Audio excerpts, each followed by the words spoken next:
decían que tenía poderes sobrenaturales. Que podía oler la culpabilidad, escuchar las mentiras, sentir la traición. En realidad, era algo mucho más simple y aterrador, era un hombre ciego que había convertido sus limitaciones en el arma más letal del narcotráfico. Su nombre verdadero era Miguel Ángel Serrano, pero en las calles de Medellín lo conocían simplemente como El Ciego. Durante 15 años, entre 1985 y 2000, eliminó a 127 personas sin fallar una sola vez. Nunca vio el rostro de sus víctimas, pero las conocía mejor que cualquier otro sicario con vista perfecta. Esta es su historia. Una historia que desafía todo lo que creemos saber sobre los sentidos, la percepción y la muerte.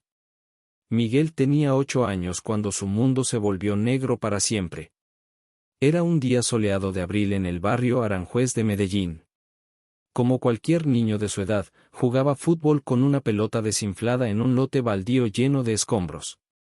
La explosión llegó sin aviso. Un tanque de gas abandonado, calentado por el sol de la tarde y una colilla mal apagada, estalló con la fuerza de una granada. Miguel estaba a menos de 3 metros cuando ocurrió. Los fragmentos de metal le destrozaron ambos ojos, le perforaron el tímpano izquierdo y le dejaron cicatrices que marcarían su rostro para siempre. Mi hijo nació 2 veces, recordaría años después su madre, Carmen Serrano. La primera vez en 1967, cuando llegó al mundo viendo. La segunda vez en 1975, cuando aprendió a ver sin ojos. Los médicos del Hospital San Vicente de Paúl fueron claros, Miguel había perdido la vista para siempre. No había cirugía, no había milagro que pudiera devolverle lo que había perdido. Tenía 8 años y tendría que aprender a vivir en un mundo de sombras. Pero Miguel no era un niño ordinario. Durante los primeros meses después del accidente, desarrolló algo que los médicos llamaron hiperagudeza sensorial compensatoria. Su cerebro, desesperado por información del mundo exterior, comenzó a procesar sonidos, olores y vibraciones con una precisión que bordeaba lo sobrenatural. Podía escuchar conversaciones a 100 metros de distancia. Podía identificar a una persona por su manera de respirar. Podía sentir el miedo de alguien por el cambio en su ritmo cardíaco. Y lo más inquietante de todo, podía percibir las intenciones de las personas antes de que ellas mismas las comprendieran. Su madre pensó que era un don de Dios. El destino tenía otros planes. Los barrios de Medellín en los años 70 no eran lugar para un niño ciego. Las calles empinadas, los huecos sin tapar, las escaleras sin barandas, todo era una trampa mortal para alguien que no podía ver. Pero Miguel desarrolló su propio método de navegación. Caminaba con los pies descalzos, sintiendo cada vibración del suelo. Usaba un bastón, pero no como guía, sino como extensión de sus sentidos. Podía detectar obstáculos, personas, incluso estados de ánimo, simplemente por la manera en que el sonido rebotaba en las superficies. Era como si tuviera radar, recordaba su vecino, don Alberto Gómez. Ese niño sabía cosas que ni nosotros sabíamos. Te decía si ibas a pelear con tu mujer antes de que tú mismo lo supieras. A los 10 años, Miguel ya había desarrollado un mapa mental completo de su barrio. Conocía cada callejón, cada casa, cada perro agresivo. Podía caminar desde su casa hasta la tienda de don Ramiro con los ojos vendados aunque ya no los necesitara. Pero el verdadero aprendizaje llegó cuando comenzó a observar a los criminales del barrio. Aranjuez estaba controlado por una banda local llamada Los Diablos. Miguel, invisible para la mayoría de las personas debido a su discapacidad, se convirtió en el testigo perfecto de sus operaciones. Se sentaba en las esquinas, aparentemente pidiendo limosna, pero en realidad estudiando. Aprendió a identificar quién llevaba armas por el sonido metálico contra la ropa. Sabía quién estaba nervioso por su respiración irregular. Podía detectar quién mentía por los cambios microscópicos en su voz. Y lentamente, muy lentamente, comenzó a entender que su ceguera no era una limitación. Era una ventaja. Miguel tenía 16 años cuando conoció a Fabián, el Flaco, Hernández, un sicario de mediano rango del cartel que estaba comenzando a formarse en Medellín. El encuentro fue casual, pero cambiaría el destino de ambos para siempre. Era una noche de diciembre.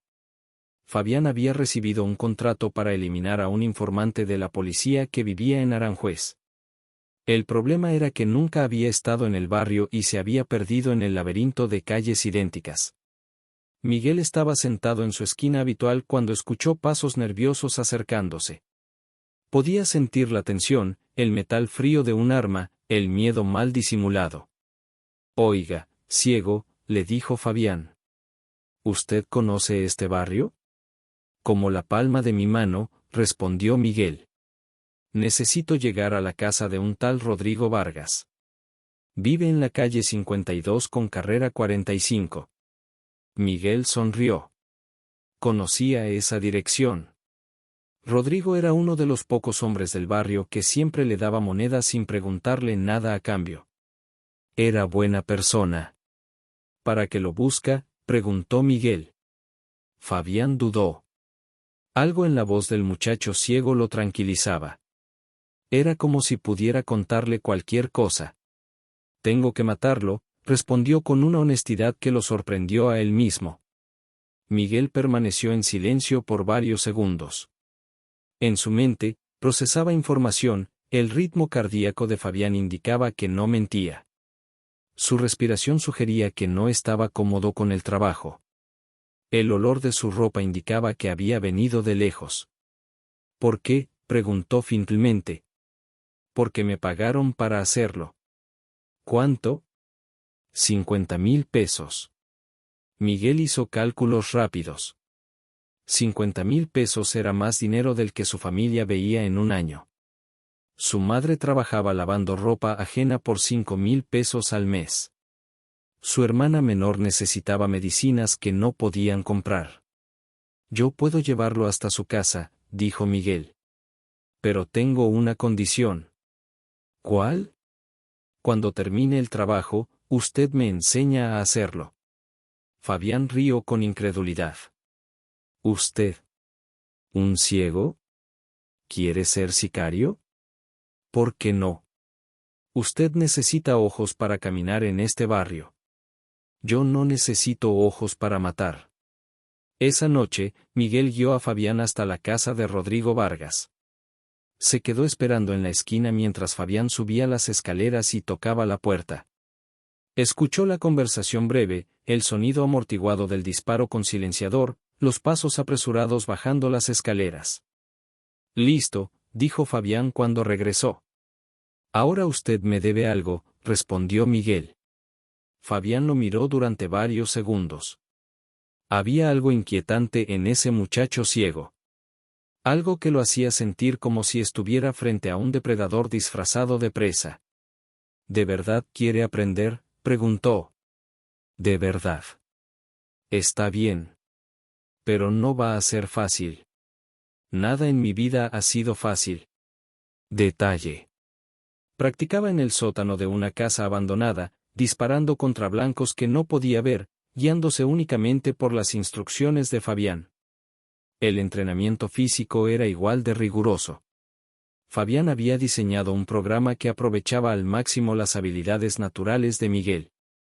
Todas las mañanas, a las 5 de la mañana, Miguel corría por las calles empinadas de Medellín usando únicamente sus oídos para navegar. Un sicario normal necesita entrenar sus ojos para ver en la oscuridad, le decía Fabián mientras corrían. Tú ya vives en la oscuridad. Esa es tu ventaja. Miguel aprendió técnicas de combate cuerpo a cuerpo adaptadas a su condición. No podía ver los puños que se acercaban, pero podía sentir el movimiento del aire, escuchar el desplazamiento del peso corporal, detectar la tensión muscular de su oponente. Fabián trajo sparring partners de diferentes tamaños y estilos de pelea. Miguel los enfrentó con los ojos vendados, aunque para él no hacía diferencia.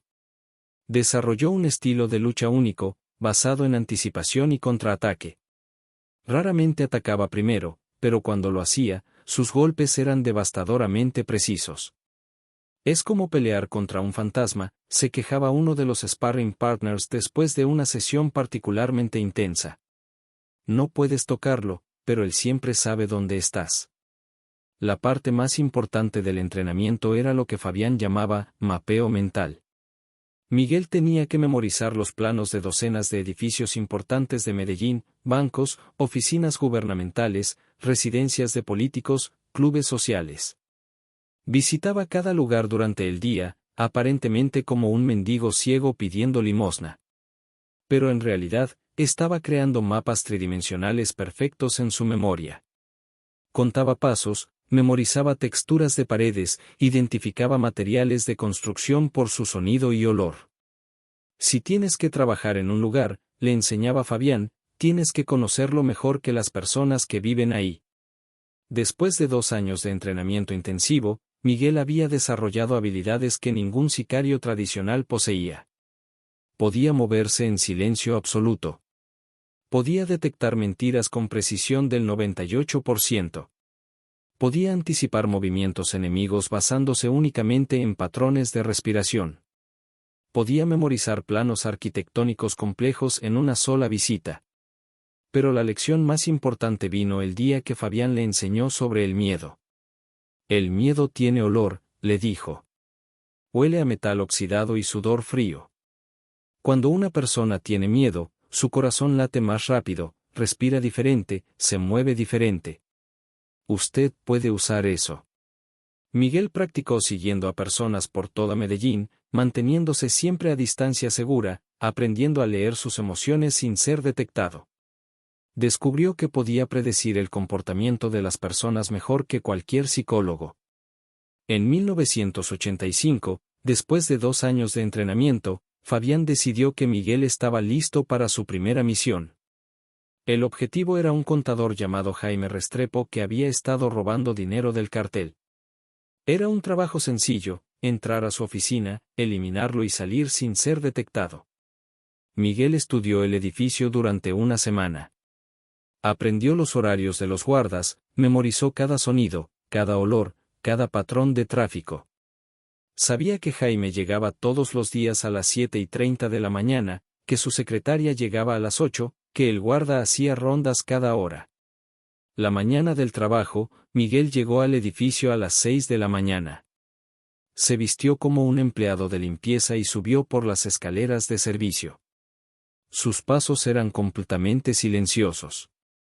Cuando Jaime llegó a su oficina, Miguel ya estaba esperando. ¿Quién está ahí?, preguntó Jaime nervioso cuando sintió una presencia en su oficina oscura. Miguel no respondió. Podía escuchar el ritmo cardíaco acelerado de Jaime, podía oler su miedo, podía sentir exactamente dónde estaba parado.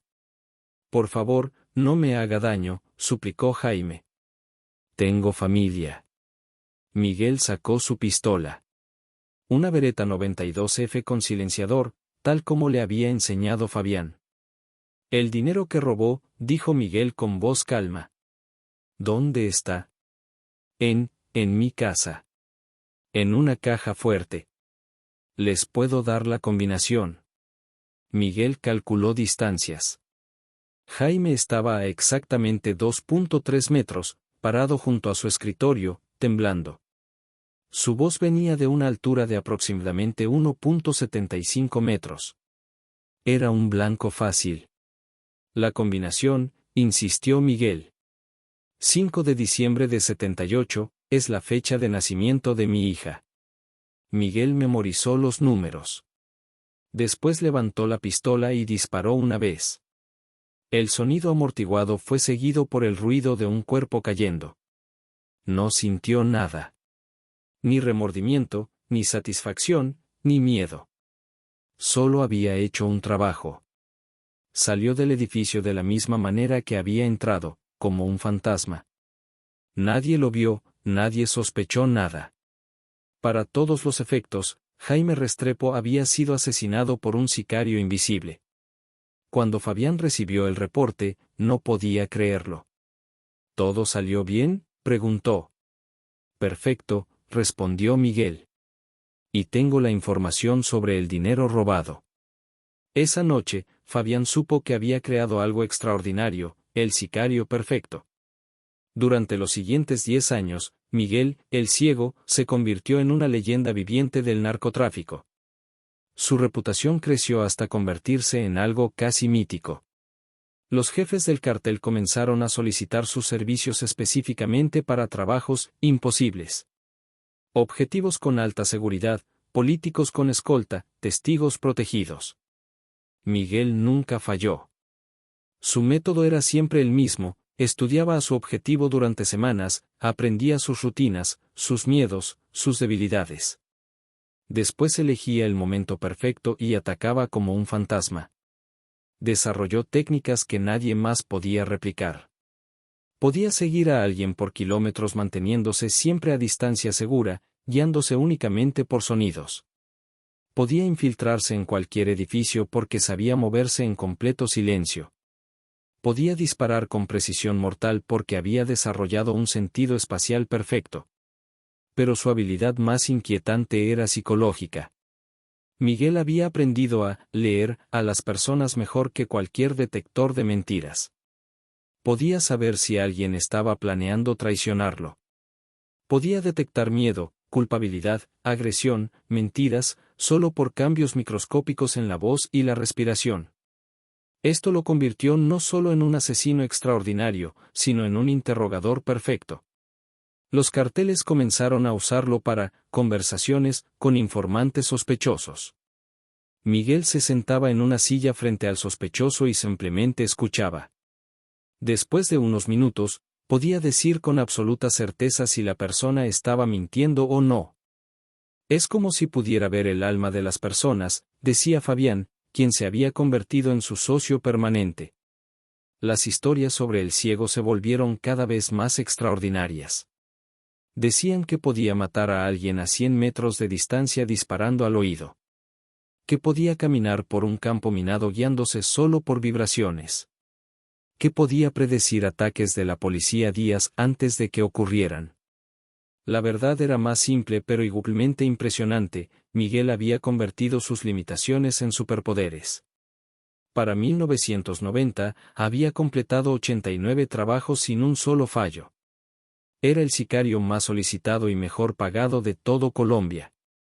Pero el éxito trajo problemas inesperados. El problema con ser el mejor es que eventualmente alguien quiere probarse contra ti. En 1995, comenzaron a aparecer rumores de que había otros sicarios tratando de cazar a El Ciego. Querían ser conocidos como los hombres que habían matado al asesino invencible. Miguel lo supo antes que nadie. Podía sentir cuando era seguido, podía detectar intenciones hostiles, podía percibir amenazas a kilómetros de distancia. Hay 3 equipos diferentes tratando de localizarme, le dijo a Fabián una tarde de julio. 2 desde Cali, 1 desde Bogotá. ¿Cómo lo sabes? Los puedo oler. El miedo, la ambición, la adrenalina. Tienen un olor muy específico. Fabián había aprendido a confiar completamente en los instintos sobrenaturales de Miguel. ¿Qué quieres hacer? Miguel sonrió. Era una sonrisa fría, sin humor. Voy a enseñarles por qué soy el mejor. Durante las siguientes 2 semanas, Miguel cazó a sus cazadores con una precisión que los habría aterrorizado si hubieran sabido lo que les esperaba. El primer equipo estaba formado por 2 hermanos de Cali, Carlos y Eduardo Martínez, que se especializaban en emboscadas nocturnas. Tenían reputación de ser silenciosos y letales, pero nunca habían enfrentado a alguien como Miguel. Miguel los siguió durante 3 días completos, aprendiendo sus rutinas con la meticulosidad de un científico estudiando especímenes. Descubrió que Carlos tenía la costumbre de fumar exactamente a las 2:15 de la mañana durante sus guardias. Que Eduardo revisaba su arma obsesivamente cada 45 minutos. Que ambos dormían en turnos de 4 horas en un motel barato en las afueras de Medellín. La noche del ataque, Miguel se infiltró en el motel usando una técnica que había perfeccionado: se hizo pasar por un huésped ebrio que había perdido las llaves de su habitación. El recepcionista nocturno, que estaba medio dormido, apenas lo notó tambaleándose por el pasillo. Miguel sabía exactamente en qué habitación estaban los hermanos: habitación 237, segundo piso, última puerta del pasillo. Podía escuchar sus respiraciones desde el corredor, diferentes patrones que le indicaban quién estaba despierto y quién dormía. Carlos estaba de guardia, sentado en una silla junto a la ventana. Eduardo dormía en la cama más cercana a la puerta. La habitación tenía una distribución estándar que Miguel había memorizado durante su reconocimiento previo. Entró usando una ganzúa que había fabricado especialmente para cerraduras de motel. Sus movimientos eran tan silenciosos que ni siquiera perturbaron el sueño ligero de Eduardo. Carlos murió primero. Miguel se acercó por detrás, calculando la posición exacta por el sonido de su respiración y el crujido ocasional de la silla. Un corte preciso en la garganta con un cuchillo de cerámica que no haría ruido al chocar contra hueso. Eduardo despertó por el olor de la sangre, pero ya era demasiado tarde. Miguel estaba parado junto a su cama, tan silencioso como la muerte misma. ¿Quién?, comenzó a preguntar Eduardo. Alguien mejor que ustedes, respondió Miguel antes de hacer el segundo corte. El segundo equipo era más sofisticado. 3 exmilitares con entrenamiento de fuerzas especiales, coronel retirado Gustavo Ramírez, sargento mayor Luis Henao, y el especialista en explosivos Roberto Boom Castillo. Habían estudiado a Miguel durante semanas, conocían su reputación, entendían que no era un objetivo ordinario. Pero cometieron un error fatal: subestimaron hasta qué punto Miguel había desarrollado sus habilidades de percepción. Miguel los detectó el primer día que llegaron a Medellín. Podía oler el aceite de las armas militares, reconocer los patrones de movimiento disciplinado, identificar el tipo específico de botas que usaban las fuerzas especiales. Para él, eran tan obvios como elefantes en una cristalería. En lugar de huir o esconderse, Miguel decidió jugar con ellos. Durante una semana completa, los llevó por toda la ciudad en una cacería que ellos creían estar dirigiendo. Los guió a través de callejones, mercados, barrios peligrosos, siempre manteniéndose lo suficientemente cerca para que pensaran que lo tenían localizado, pero nunca lo suficiente para que pudieran actuar. «Es como si supiera que estamos aquí», le dijo Henao a Ramírez durante una de sus comunicaciones por radio. «Imposible», respondió el coronel. «Es ciego. No puede vernos». Pero Miguel no necesitaba verlos. Podía rastrear sus movimientos por el sonido de sus radios, reconocer sus voces a cientos de metros de distancia, seguir el rastro de sus olores corporales específicos a través del laberinto urbano de Medellín. La trampa final se desarrolló en un almacén abandonado en el sector industrial. Miguel los atrajo ahí haciéndose pasar por un informante que tenía información sobre su paradero. «El ciego estará en el almacén 47 esta noche a las 11 de la noche», les dijo a través de un intermediario. «Va a encontrarse con un contacto del cartel. Es su oportunidad». Los 3 militares llegaron una hora antes, desplegándose en posiciones estratégicas alrededor del almacén. Tenían equipo de visión nocturna, armas de precisión, comunicaciones tácticas. En su mente, era una operación estándar contra un objetivo ciego y desarmado. Miguel ya estaba dentro del almacén cuando llegaron. El tercer equipo nunca llegó a Medellín. Cuando se enteraron de que sus colegas habían sido eliminados, cancelaron la misión y regresaron a Bogotá. Después de esa demostración, nadie más se atrevió a desafiar a El Ciego. Pero Miguel había aprendido algo importante: la fama era peligrosa. Cuanto más conocido se volvía, más amenazas aparecían. Decidió cambiar de estrategia. Durante sus últimos 5 años como sicario activo, Miguel adoptó un perfil completamente diferente. En lugar de buscar fama, se volvió completamente invisible. Dejó de trabajar con Fabián regularmente. Comenzó a operar solo, aceptando únicamente contratos especiales, trabajos que nadie más podía hacer. Su especialidad se convirtió en los imposibles: políticos con máxima seguridad, jueces federales, testigos en programas de protección. El caso más famoso fue el asesinato del magistrado Eduardo Morales en 1998. Morales era uno de los jueces más protegidos de Colombia. Tenía escolta las 24 horas, vivía en una casa fortaleza, variaba sus rutas constantemente. Había sobrevivido a 6 intentos de asesinato anteriores. Miguel estudió a Morales durante 2 meses. Aprendió que tenía diabetes y necesitaba insulina 2 veces al día. Que su médico personal lo visitaba todos los martes y viernes. Que confiaba completamente en su enfermera, una mujer de 50 años llamada Rosa. Un martes por la mañana, Rosa encontró un hombre ciego sentado en las escaleras del edificio médico donde trabajaba. «Por favor, señora», le dijo Miguel con voz débil. «Me perdí. ¿Puede ayudarme a llegar a la estación de buses?». Rosa, que tenía buen corazón, lo ayudó. Durante el camino, Miguel le contó una historia triste sobre su enfermedad y su pobreza.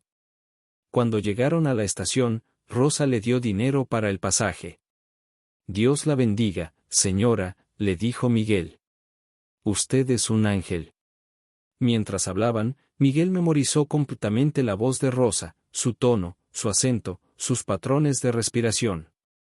El viernes siguiente, Rosa recibió una llamada de emergencia. «Rosa, soy yo, Miguel», dijo la voz al teléfono. Era una imitación perfecta de su propia voz. «Tuve un accidente. Estoy en el Hospital San Vicente. ¿Puedes venir?». Rosa, confundida pero preocupada, salió corriendo hacia el hospital. 15 minutos después, alguien tocó la puerta del apartamento del magistrado Morales. «Soy Rosa», dijo la voz familiar. «Vengo para la insulina del señor magistrado». Los guardias, que conocían bien a Rosa, abrieron la puerta sin dudar. Miguel entró vestido con el uniforme de enfermera que había robado del hospital, caminando con bastón blanco. Su disfraz era perfecto porque no era completamente un disfraz. «¿Dónde está Rosa?», preguntó el magistrado cuando vio al desconocido. «Tuvo una emergencia familiar», respondió Miguel con la voz de Rosa.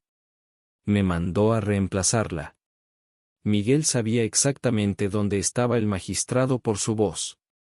Sabía que estaba sentado en su silla favorita, a 3.2 metros de distancia.